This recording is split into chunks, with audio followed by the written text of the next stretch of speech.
this stuff, right? Exactly. So we'll call the meeting to order. Nadine, are we good to go?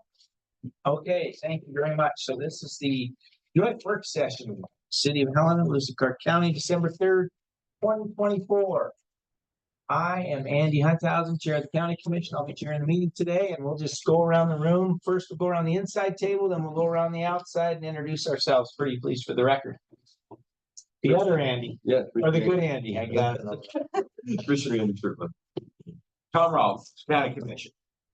We'll go around the inside first here. Sheila Danielson, City Finance. Brian Leland, City Public Works. Amanda Opitz, City Grants Administration. Jake Garson, City's Public Information Officer. Roger Balls, County Administration. Frank Cornwell, County Finance. Tim Burton, City Manager. Sean Logan, Helena City Commission. Emily Dean, City Commission. Will McCullers, Mayor, City of Helena. Welcome, everyone. And the inside, now we'll hit the outside. We'll start over here. Yeah, John with Helena Recycling, Hilton. Jenny Chambers, County Public Works. Mimi Waller, Realty Officer for Department of Military Affairs. Stephanie Wilkie with Great West Engineering. Nadine McCarty, County Commission Office. Betsy Kirkaby, Communications and Community Outreach with Clark County. Chris Cooey, City Transportation. David Knoepke, Director of Transportation. Brett Petty, Helena Police Department. Ed Coleman, City Public Works. Great. Again, welcome, everyone. Commissioner Payne will not be here today, and looks like we're missing one of your commissioners as well. All good. Commissioner Reed. Commissioner Reed, yes, is not here. All right, we'll start with minutes from September 3rd. Questions, comments, concerns? We'll consider them good to go unless somebody has something they are interested in talking about. Looks like we're okay. All right. So branding for the emergency notification system. Mr. Garce? Thank you, Chair Hunthausen. Thank you, Commissioners. I'm going to give a brief update today. Betsy and I have both been involved in this project, and we felt like bringing it to the Commission at the joint meeting made sense. So for those who don't know, the city and county share an emergency notification system, which is through Rave Mobile Alerts, and the product that we use specifically is a Smart 911 system. It's managed by the 911 dispatch center, but it's utilized by Helena Police Department. Sorry, no problem. Just reminding me. So go ahead. Helena Fire Department and the Sheriff's Office. Most of the notifications that have been sent in the few years that I have been here have been evacuation notices, and so a lot of the communication that we've used the system for have been really critical emergency situations. After this last summer, the Sheriff's Office and the county dealt with a handful of wildfires, as you all are aware of, and some of the feedback that came, I believe, from the Sheriff's Office was, there's some confusion with the public on the use of our alert system as they received text messages. Maybe they have opted into the system and they receive a text message, concerns about whether or not the messages are legitimate because there's a lack of consistency in how we're referring to the system, what it's being called, the branding aspect. And so their request to Zach and Chanel with dispatch was that we look at naming our system or branding the system from a public facing perspective. Nothing is changing at this point in the system that we're using, but the idea is that as we communicate going forward, both for city and county residents, that we're using the same name so that it's familiar for people and it's easily identifiable when they start getting messages from us. So Betsy, Zach, and Chanel and I met a few months ago, and that led us each to do pretty extensive research on what other cities and counties are doing in regards to their emergency notification systems. It's very common, I think, from what we found, that cities and counties share the same resource for emergency notifications. We looked at a lot of examples within the state and nationwide. And a couple of the things that seem to be common practices was that cities were generally following the lead of counties as far as naming goes. For example, Billings, promotes their emergency notification system, but the system is called Yellowstone County Informed. And that seems to be a pretty common practice. And so we had talked about it. It made sense to have, separate branding for each agency. But our group felt like having it consistently branded from, one name, one location made the most sense. And as we, researched ideas, where our group landed as a proposal, and what we wanted to bring forward to all of you to answer questions, get feedback, address any concerns that you might have. We opted for the name Lewis and Clark Alerts. At least that's where we've landed at this point. There were a couple of considerations that I think we discussed that are worth noting. We talked about whether it was important to include emergency in the title. And one of the main reasons that we suggested not doing that was because when we send out an emergency notification, one of the most common methods that people get now is a text message. And we have a very limited number of characters that we can send in that message. And so while emergency is one word, it's quite a few characters, and that can actually limit the critical information that we can put in that message. And so we opted to shorten it, that being one of the reasons. We have also talked in our kind of small working group that at some point in the future, we may look at other vendors. There are several different systems out there that do emergency notifications, and Rave or Smart 911 is just one of them. And so there may be opportunities to expand our use of the notification system into other things that are more urgent, less emergency. And so having it a little bit more generically branded might give us more flexibility as well. So today, our intent was just to kind of give you an introduction to what we've been discussing and working on. If you have any questions about the system, how we arrived at this proposal, Betsy and I'd be happy to answer those questions. We have, tentatively established a goal of landing on a name to move forward before the next wildfire season. Wildfires are certainly not the only thing that we may use the system for. Earthquakes, flooding, major snow events. So time is always a little bit critical when we're dealing with the emergency notification system. But I think internally we felt a good target was before wildfire season so that we can start to promote it and hopefully increase our subscriptions to the system before, the next fire season where we know that we'll probably be using it, unfortunately. With that, Jesse, did I miss anything you wanted to add? I don't think so. I think the main points are is to come up with a brand that is evergreen regardless of the system, and easily recognizable. And I had another thought there, but it's gone away. So. Yeah, I will add real quick also. So the system is primarily opt-in. So residents can opt into the system, text, email, voice message, phone system. But we do through FEMA have the ability to push in a very small, very particular types of emergencies. We can use FEMA's iPause system, which distributes information via cell towers. And so, say there was an example we use a lot. If there was a fire out in, say, the Canyon Ferry area, there's a lot of people that maybe are not local residents, but they have second homes out there, and they may be on vacation, and they're not going to be in our system. There are limited scenarios where we can push notifications through cell towers using that. And we thought that having some type of geographic identifier with the message could also resonate for people that are maybe visiting, or it's not their primary residence. Great, thank you. Also, because of the opt-in part, coming up with a recognizable name that we can market so that we can up the number of people who've opted into that and be able to get the messaging out to more people. Thank you, Commissioner Lowe. Oh, thank you, Mr. Chair. Did you all consider Lewis and Clark County alerts? We did. What were your Yeah, thoughts there?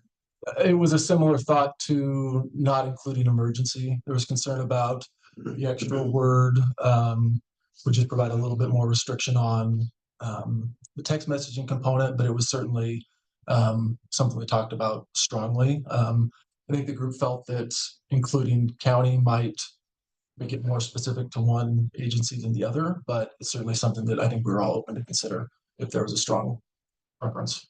The only reason I ask it is it just seems a little bit more, I don't know, official. Sure. But I don't, if it impacts the size and nature of the text that goes out, I can understand wanting to limit it, but it's just a thought. Yeah. And then do have one other question on the system itself. So I think my household is registered and is it a one-time registration or is there kind of a periodic where you have to go in and required to update, or is what happens with that registration process? Yeah, my understanding, once you're registered, your information should stay in the system. I know that I get notifications, I think annually, to the email that I have in the system, a reminder to go in and make sure your information is current. Addresses, emails, phone numbers, things like that. So people should get notified. I believe I've only gotten them through email, the reminders. I have never experienced, more than people would get wiped from the system, over a certain amount of time. Thank you. Mr. Chair, Mr. Garson, with regards to those notifications, I know about a year ago or last year, there was an incident that happened on the west side of town. And the range of the notification, how do we set that? What is that set at now? So the system itself allows us to go onto a map and basically draw the communication area that we want to send a message to. And typically we're doing that based on our description list. Again, certain most critical emergencies, we might use the IPAWS method where we're tagging any cell phone within a certain radius, whether they're in our system or not. But because we have to be so careful with how we use that, and we can get in trouble if we misuse it, typically it's going to whatever subscripted residents within that target area. And that decision, in my experience, has typically come from whoever is managing the incident. So if it's an evacuation related issue, it might be the sheriff's office that then identifies, here's the area that's impacted, and so here's the area we want you to draw and communicate to. So typically that communication radius comes from law enforcement. Thank you. Great, thanks. Any other questions? So next steps and what might, if we all like the name, then there you go, but is there any other process or that you? I don't believe so. The feedback, I think we'll go back to our group and, discuss the pros and cons, including county in the name. And we can certainly provide each commission an update once we've, kind of landed on our direction and what our timeline for starting to brand. But I would imagine in the next month or two, we'll try to make that final so that we can start getting that information out the door and, introducing residents to the new name. Great. From my perspective, I think the idea of branding is a good one, and we should, like you're pursuing. I'm not as invested in any particular name, but I think the one you've chosen is fine. So, however, I think the word county is an interest of that being in there just to make it more official. Is there any others that have that same kind of feeling? Commissioner, one thing, I don't know if you all consider this, even like Helena area alerts, although I don't know if like Augusta folks feel. Yeah, we discussed that as well. That was Lincoln and Augusta and some of the county. I think the only thing I worry about is if we include county, do people think it's update like Lewis and Clark County alerts? Is that updates about county government and not necessarily? So. We go, Emily. But I understand that we want it to look official. Anything else from Mr. Baltz? Anything else from you guys? No, thanks, Mr. Chair. Okay, well, do you have it? I feel like you have some direction or anything that you I think so. need more from us. Yeah, no, I think so. Okay. If you need more, just holler, because we can stay this out if we need to. 7, 8 o'clock. Thank you both, appreciate it, okay. Well, I'll do it the way we do it. Any public comment on this item? Any public comment on this item? Be able to answer the question. No, but we'll take comment, say thanks for your comment. Anything on Nadine? Okay, thank you. We'll move on. Next item on the agenda is integrated solid waste master plan. Mr. Leland. Thank you, Chair. We're gonna turn it over to the Great West Engineering. Stefani Wilkie will do the presentation. We're at the final draft side of things. We've gone through several iterations with the steering committee that Jenny is on and Hilton, Mr. Hilton is on. So we've gone through a lot of work, and she'll go forward and tell us what the time frame is, but we're looking for any final comments, if there are any, and then answer any questions that you do have. Great, thank you very much. It's all yours. Why she's going there is this is just a master plan. It doesn't create any of the money, and we'll still have to go through a lot of conversation if we're going to do recycling, if we're going to do any upgrades, go through the budget process. And then also we are doing a rate study for the city of Helena. So just to give an idea, this is not to say we're going to spend any money. It's just what is needed and what was brought in with public comment. Absolutely. Thank you. You're up. Good afternoon. I'm Stefani Wilkie with Great West Engineering. I've been able to come talk to this group a few times now. So this should be the last time we have hit the finish line. So far, from the start to the end, we did the site tours, we did a communications plan, we did a public survey, that we got some decent representation of the residents.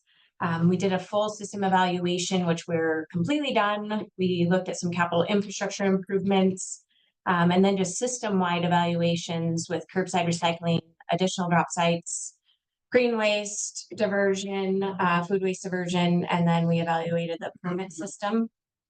I should back up. Burns and McDonnell, we teamed with Burns and McDonnell for this project. They did a lot of the program, the solid waste program study. We did a draft integrated solid waste master plan. We put that out for public comment. We did that for 30 days. We had about 3 comments that weren't very substantial. They were all pretty pleased with the existing system. So then we published the final integrated solid waste master plan, which you guys have a copy of. I'm not going through all of those pages. You guys can read it on your own. I'm going to go high level. So you guys have seen a lot of the information already, but this is, if you go to like chapter 12 of that report is what I'm going to tell you about. So we do recommend some upgrades to the transfer station. It's really congested down there, so this will increase the vehicle throughput. It'll increase recycling opportunities. We want to upgrade that yard waste area. Want to move the truck storage to the existing location. Right now, it's pretty small, it's way across town. So we recommend moving that to the existing transfer station. It's fairly affordable and it's really effective to meet the needs of the community if we just make these upgrades. We did evaluate moving the transfer station, and for quite a few reasons, we do not recommend that. It's very costly for one. The people are pretty pleased with the existing transfer station, and with some upgrades, I think that it'll serve this community really well. We do recommend some additional container sites throughout the county. It will bring some disposal sites closer to the population centers for county residents. It'll decrease the traffic at the transfer station. Those people can stay out in the county. And then it'll allow for more opportunities for diversion for the county residents. They would have recycle bins out there, yard waste areas. So it would be more convenient for the county residents. We do recommend upgrading the county compost facility. This would increase yard waste processing. This would definitely be needed if the city implements a yard waste collection program and if the county adds additional drop sites to collect more of that yard waste. It would continue to provide high quality compost, but it would also process that material a lot faster. So then there would be more opportunity for the public to purchase compost. For the system, we evaluated a hybrid system, which is public and private collection and disposal, versus just public versus just private solid waste management system. Ultimately, we recommend that we keep it the way it is, that everyone has the opportunity to provide services to the community. The public's doing a good job at what they're doing, and the private is doing a good job at what they're doing. Maybe minor tweaks if the city and the county choose to, but for now, we think that the system meets the needs of this community. We did a collection assessment. The city is performing very well. As this grows, as this community grows, the city just needs to continue to evaluate the number of residents and routes collected, add trucks if we need to, add routes. But the city does a really good job of evaluating that anyway. So Burns and McDonnell recommended that you just keep doing what you're doing.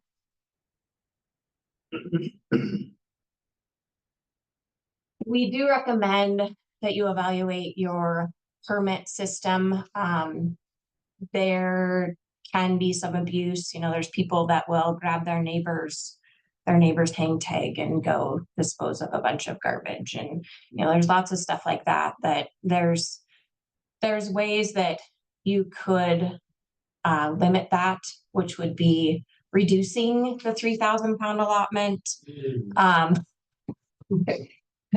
Potentially, I'm not saying you do it. I mean, most respondents were not, so this is survey respondents, not necessarily residents. Most respondents were not interested in pay as you throw. But one way to recover processing and disposal of special waste is to remove that from the 3,000 pound allotment. There was a couple other recommendations in that chapter 12. We recommend that the city look at that and see if we can reduce some of that abuse of the system so that the city and the county aren't losing money. The other thing is to limit the maximum daily amount of waste accepted per user. And again, that's that, hey, I ran out of my 3,000 pounds. Can I have your tag now? And I'm going to go to my neighbor and I'm going to go to this person, you know, so there's different ways that there's different things that you guys could look at to limit that abuse. Please. Can you tell us what is included for special waste? So that would be tires, refrigerators, oil, battery, paint, more. Oh my gosh. Mattresses, stuff Yeah, like that.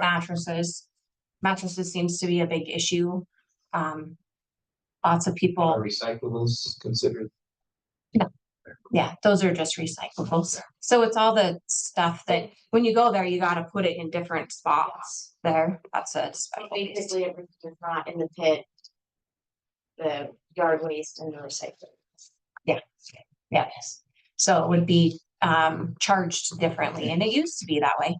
And then the city and the county moved to just everything under one. But those are very costly to handle, those special wastes. So evaluate going back to charging per refrigerator. And that would reduce the 20 mattresses coming in at once under a residential permit. You know, that's an anecdote, but it has happened. So Yes. I'm sorry. Mayor, no, you're first, Mr. Mayor. I thought it was mattresses were charged. they're just under your 3,000 pound allotment. It used to be though, right? I think they used to have it. Did they used to have their own? Something like that. You were being charged, but the way that it's set up, if you have a residential ticket, is it's taken off of the 3,000 has a value associated with it, and so the 6,000 is taken off of your permit. So you are being charged $6, but you don't have to pay it. And it gets to a lot of the city residents don't use the 3,000, so it's complicated when it gets there. Commercially, you have to pay. Where we didn't used to have to pay, we were just taking the how much it weighed and then charging that. We were getting mattresses from over in Missoula all over the place. They bring in semi-full and just dump them. So that's why we initiated to do a charge for the commercial one of things. But we are seeing where some of the residents may be getting taken advantage of. Yeah, okay. Thank you.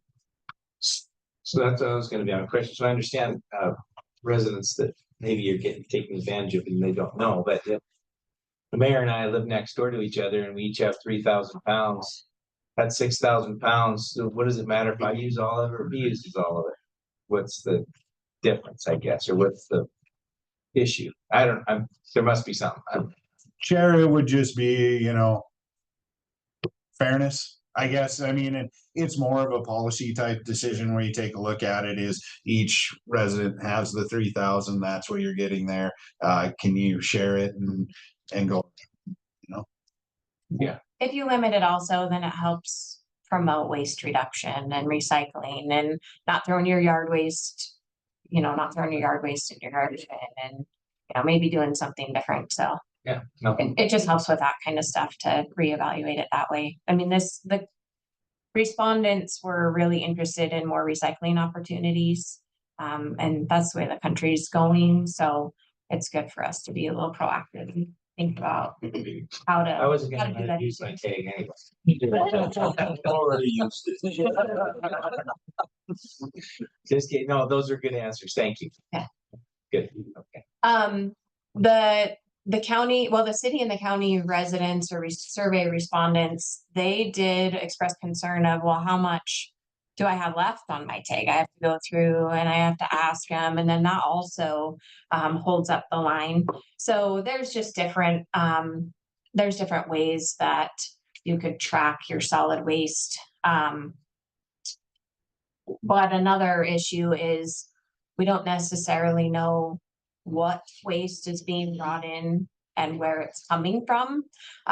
So this would also require private hauling companies to tell us where it's coming from, when, how much, and then keep those records so that they would give us the city and the county, a list of who they're picking up. If you're in the county, then you get your 3,000 pound allotment, but then you can also hire a private hauling company to take your waste, and that doesn't count against your 3,000 pounds. So it'd just be nice to know where all that waste is coming from. And then it just keeps everyone on the same playing field. So then I skipped forward accidentally, but then the implementation of a program for residents to track their waste. So I jump back and forth. Sorry about that. Question. Yeah. Thanks, Mr. Sorry to interrupt. No problem. So I think that, do we have a way to regulate? I mean, I'm assuming that 99% of the waste going into the transfer station is within the county. Or it should be. Do we have a way to regulate that? I mean, if we're hauling mattresses from Missoula, for instance.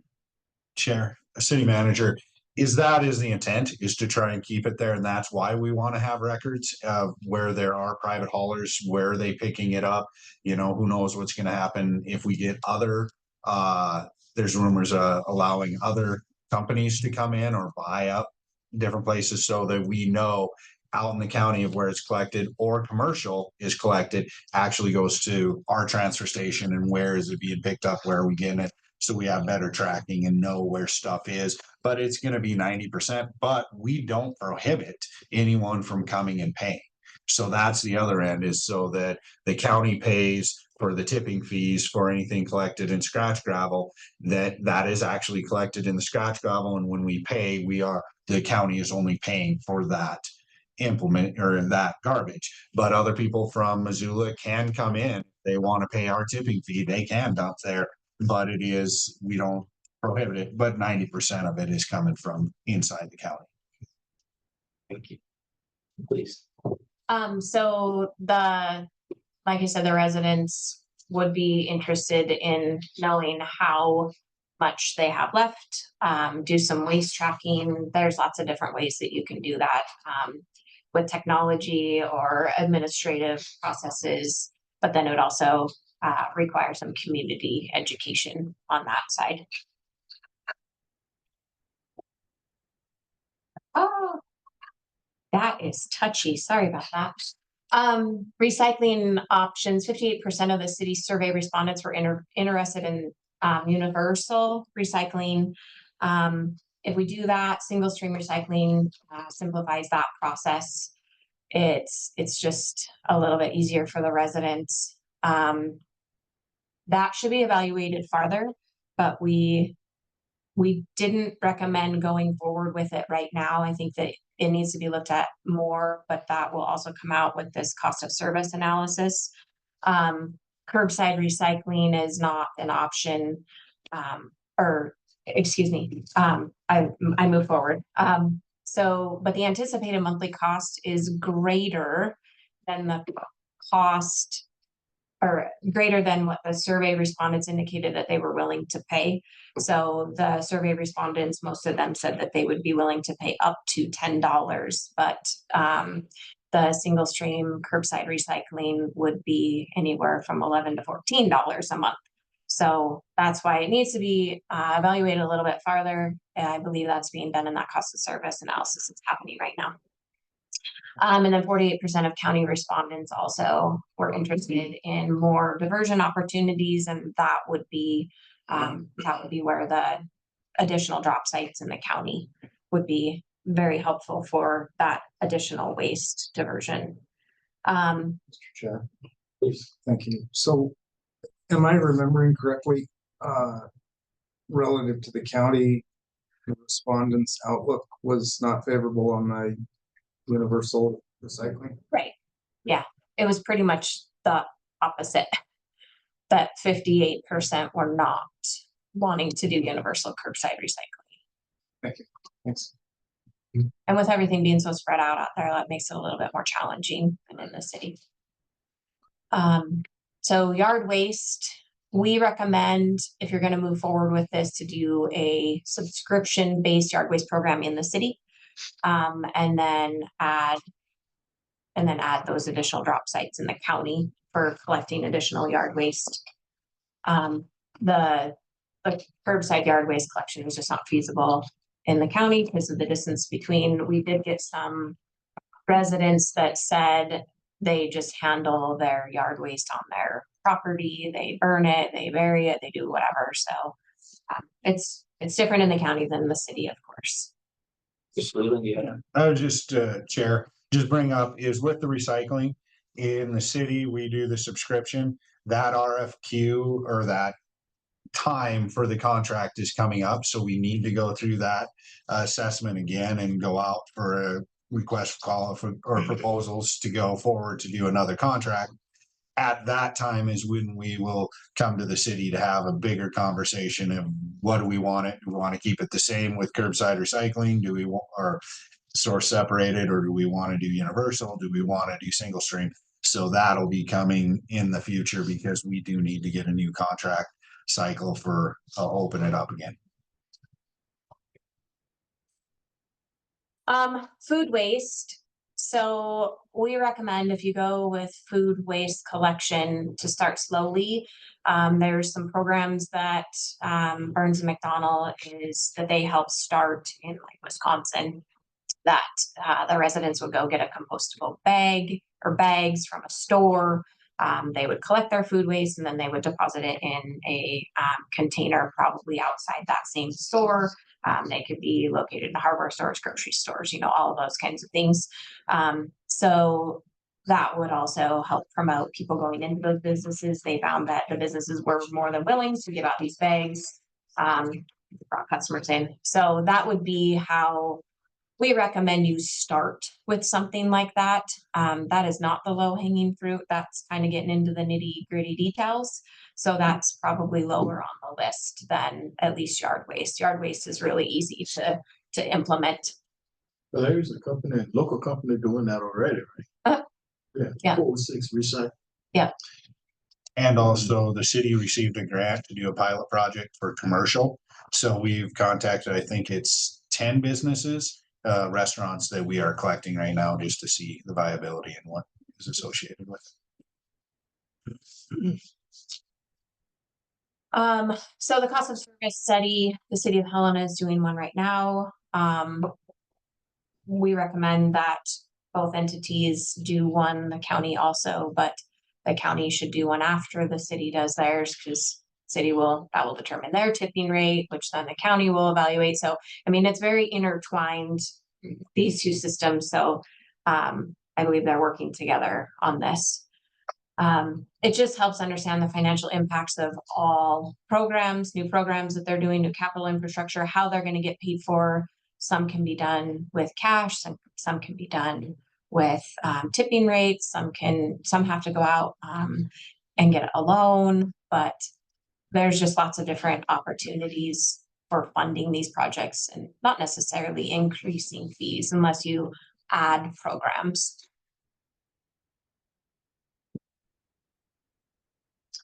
So the implementation schedule,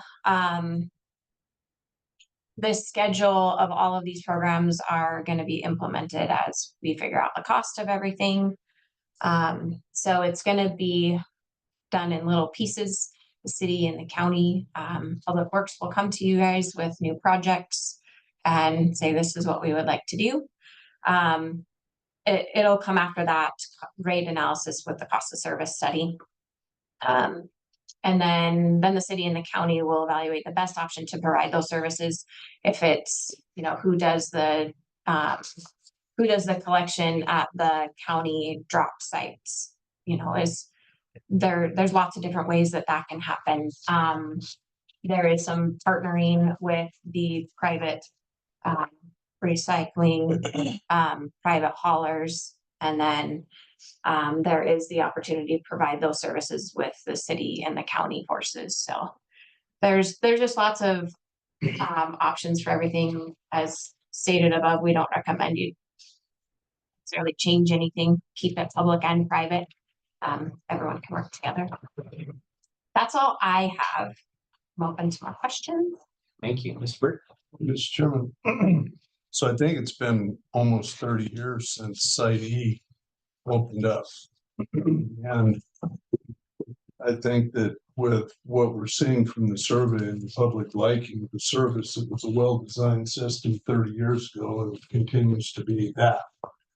And I think it had the system, Site E had a life of 80 years when we opened it. And if I understand correctly, today, the life of the landfill is still 80 years. Mm-hmm. So I think through best practices, we've already expanded the life of the landfill by 30 years through diversion, recycling, better compacting. I think that's a job well done. Really do. Yeah, I would agree. And I think that has to be part of that equation. We talked about how much things cost and how much we don't want to burden the ratepayer and all of that, but the savings that we've had because the landfill still has its full life, it's significant. So it's got to be part of the mix. So anyway, good work. It's great. Yes, ma'am. Mr. Chair, I had a quick question. So we didn't get, there's a little mention of it in one of the first slides, but we did not get too much into it. But I've read it in here about the truck storage.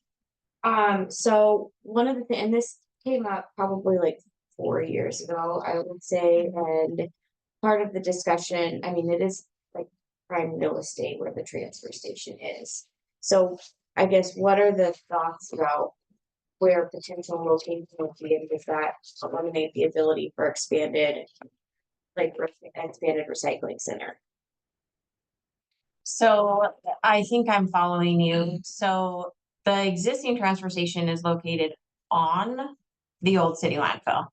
So there's quite an extensive, gas extraction system in there. And so it is the perfect spot for the transfer station. But I mean, like, in terms of like the square footage we have available to us, like limiting it with a truck storage instead of expanding like recycling. So the expansion of the truck storage also included a recycling consolidation portion of it. So the building is actually pretty large. It's would be on the south side. It is in that report. It's one of the figures that's in there on the transfer station improvements. It shows the box. There's lots of room there. It doesn't really feel like there's lots of room, but we can get creative with traffic and roads and barriers that we can get everyone in and out of there. The facility, if we add a few extra Z walls, which is just you drive up to the top and drop into a container, that would reduce like those people that have 1 or 2 bags. They don't have to go into the transfer station. So if we add just a few of those, then we're set for like the next 10 years. And that truck storage building will have the ability to have recycling consolidation in there. There's still plenty of room for the binnies outside, the recycle binnies outside. So we definitely looked at all of that and laid it down. Mayor, Commissioner, and just to add is I think there's other things we can do operationally, such as putting in for the Swiffer grant. If we can get a grinder and a chipper to be able to reduce the size of the branches in the pile out there, frees up some other things that I think that we can do, and the not having to run the trucks around environmentally, just the wear and tear on them and having them outside, the cost outweighed, trying to expand, because I think we can do other things operationally that would expand any recycling coming in the future. Please. And just one final question. This plan needs to be adopted by the city and county commissions. Chair, yes. Usually. Yes. Do Yeah. we have a time frame that you're looking at? Based on this, we were just going to then bring it to the commission as time permits after the first of the year. We just wanted to make sure that there aren't any major red flags or questions coming out of the joint meeting. And then if there is anything major, then we'll bring it forward after the first of the year. So we can't linger too much longer here because we've got other items, but I'm just trying to put myself in the position of a person watching this today and stories. Are they going to be idling right next to Carroll dorms, or are they during a football game? I mean, people walking around the trail is going to smell peace. I mean, there's going to be all kinds of questions like that. So just thinking about what that really means, practically what that looks like for people and how that might, but I'm sure you've thought of some of that, but those questions. Mr. Baltz, anything? Thanks, Mr. Chair. Just to follow up on what you've already heard, as this moves forward, we'll be meeting with the county commissioners through our regular process, briefing you up fully on the plan, recommendations from staff, and then it'll appear for formal action when that time is right in the future. Great, thank you. Anything else from the commissions? How about public comment on this item? Any public comment on this item? And there'll be future opportunities for that as well when we take it up. Anything online? Me? Mr. Chair, no comments. All right, on we go. The MPO transit upload. Thank you. Thank you. Thank you. Yeah. Thanks.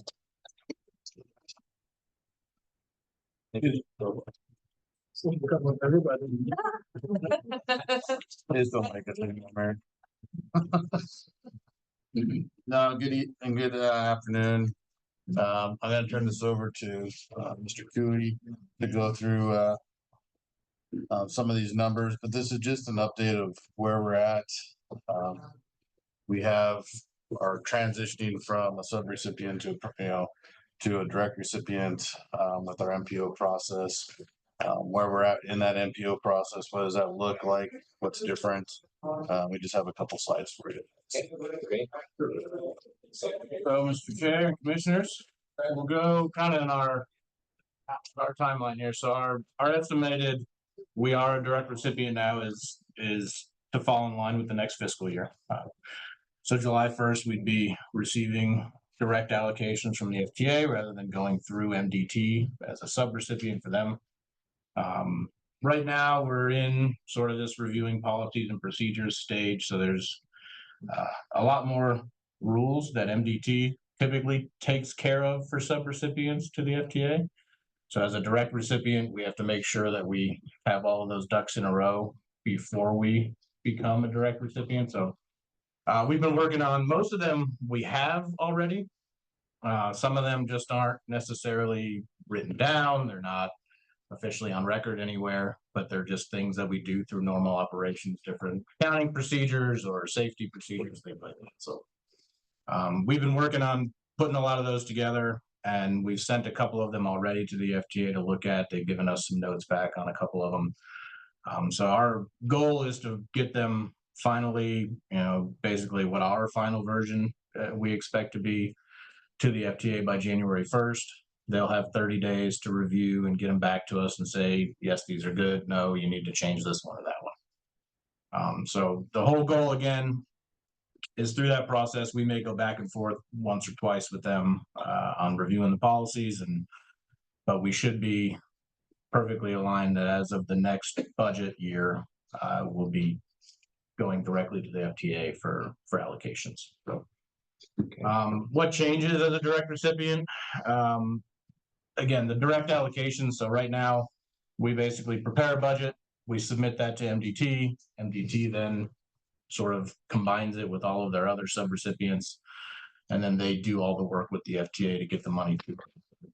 So that'll be the difference, is that we're not necessarily requesting reimbursements anymore. Once we're a direct recipient, we actually just draw down from the grant. So we'll build the grant out.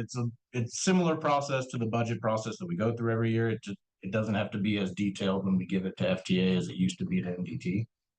And then throughout the year, we'll have these different measures in place as to how do we draw down from that grant that's been approved by FTA.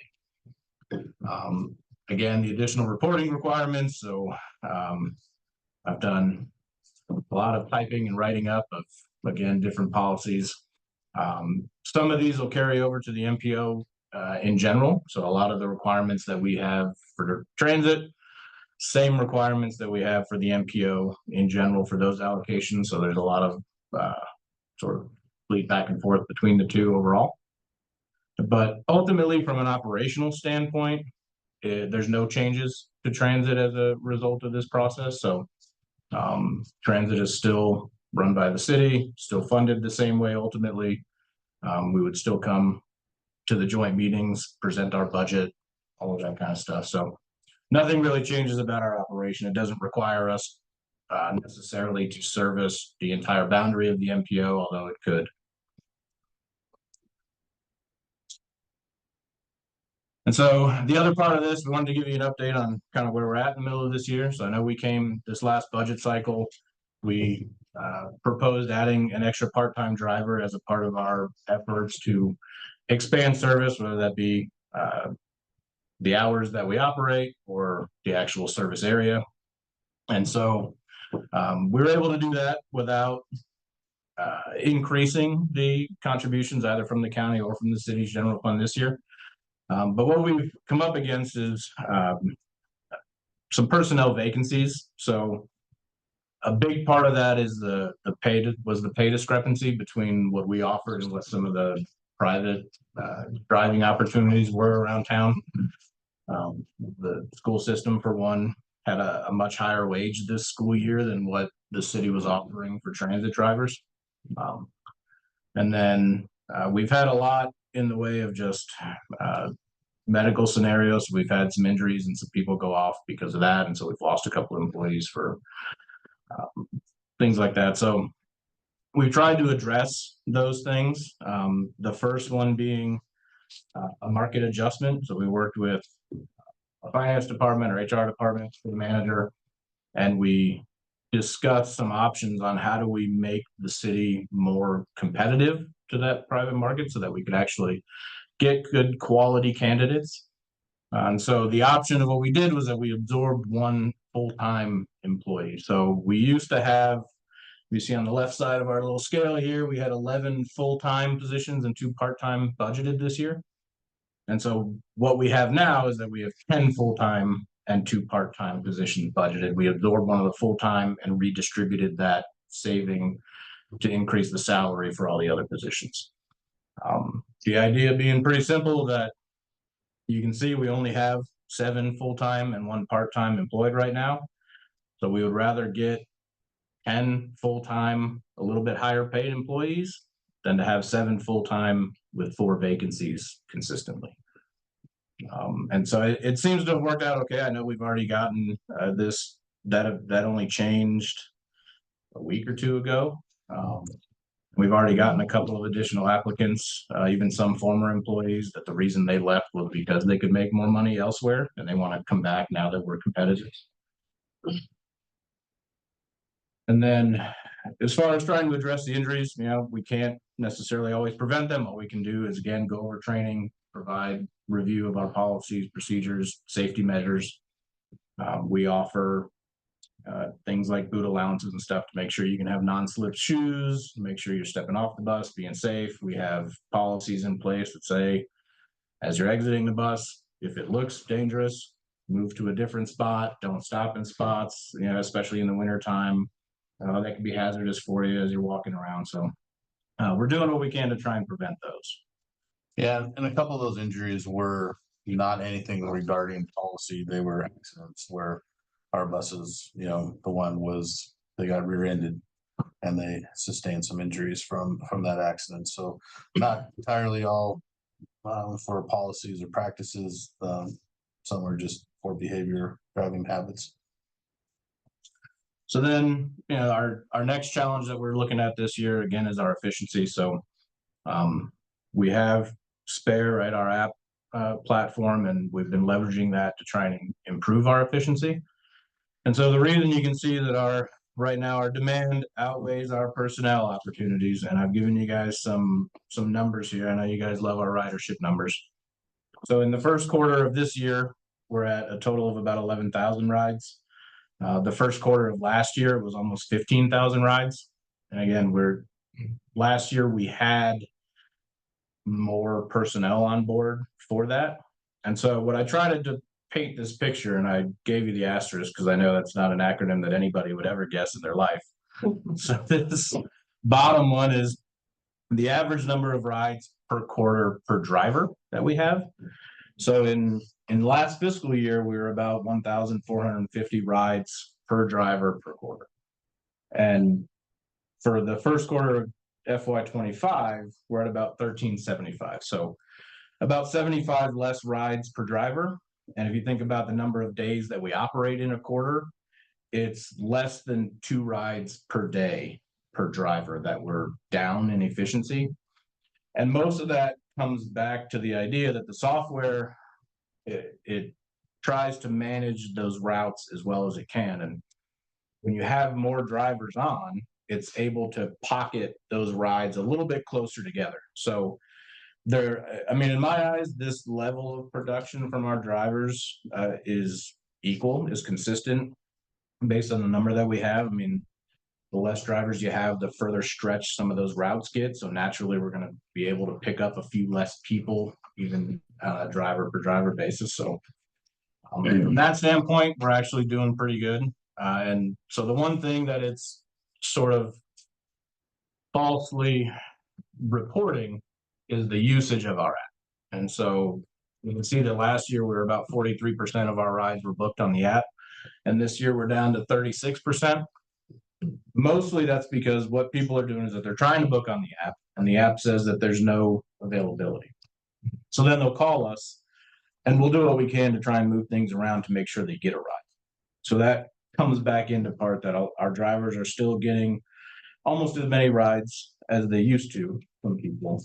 But that's why it looks like our app usage is down right now. It's just because if they can't get it on the app, they'll call us, we'll try to get it to them, And then it just doesn't count as a ride that was booked on the app, so our numbers look. All right. And then that's mostly it. So next upcoming stuff, we'll have another budget talk here in the next couple of months, I believe. Yeah. So is it, go ahead, Chair. Is the app fully functional? Yes, yeah, the app is working just fine. It's just based solely on the availability that we have because of our vacancies that. The reason I asked was because we had a complaint from a regular user who said, I think you have to book so many days in advance, and he couldn't book so many days in advance. There was some glitch in the system. So, Mr. Chairman, Mr. Mayor, that if the example you're referring to, I think of as one of the monthly riders, maybe. Right. So that scenario is that we offer the monthly passes, and you have to choose between basically a calendar or a 30-day sort of rolling period for those.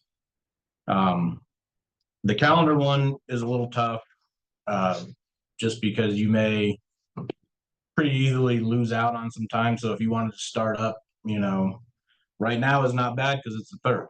But if you wanted to start up 2 weeks from now on December 15th, you're essentially going to lose some of that time for that calendar month that you would be paying for. Whereas on a 30-day rolling schedule, if you started on the 15th, you paid until the 15th of the next month. And what the issue there is that if you don't want to lose any of those 30 days, you kind of have to wait until right at the end of your 30-day to sign up for your next 30 days, or the same scenario, you lose a couple of days. So